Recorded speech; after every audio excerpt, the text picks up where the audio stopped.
where did the Light Warriors come from? You see, I knew you were going to ask me this question, and I've been racking my brain, and they just appear as out of nowhere. They just kind of show up. They just show up. And, well, yeah, and it's always been a bit confusing as to where they appear from for me, but most... And you travel the whole world. You never visit their importantly, hometown. Through some of the artwork that I've used guides for and things like that, it seemed like they were from a completely different realm altogether, because one of the artwork that I had the knight, or I guess it's warrior, at that point in the game. It had an artwork of him battling a dragon, and in Final Fantasy 1, you meet a dragon, but it wasn't one of the legendary four fiends, so where does that even come from?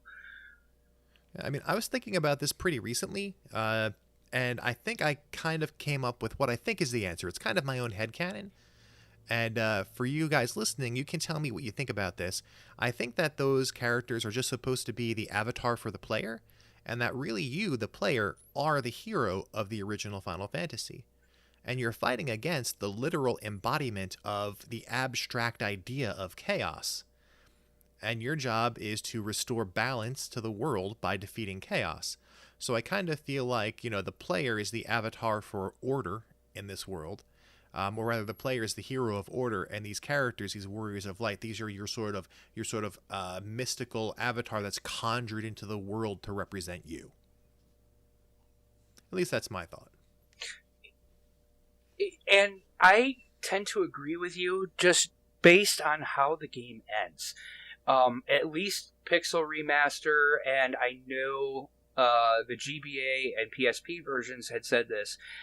During the ending text, it said something about, you are the warrior, you are the, you are the light, or something like that. And to me, when Dan had told me his headcanon, I kind of subscribed to that notion, because based on how the game ended with the text, it really made me feel like that's pretty close to being accurate. I'm glad that you kind of felt the same way with it, because then later on, like as we move on in the series, and I know for a lot of us, I guess it really depends on your own experience. I played all of these games on the original. Thank you for listening to this clip from the Console Kingdom podcast. You can listen to the full episode right now here on our YouTube channel or on your favorite podcasting platform. Links in the description below. Please like this video and subscribe and enable notifications so that you are notified when our next episode goes live. In the meantime, please check out my YouTube channel, Risky Bitness, right here on YouTube. Thank you, and game on.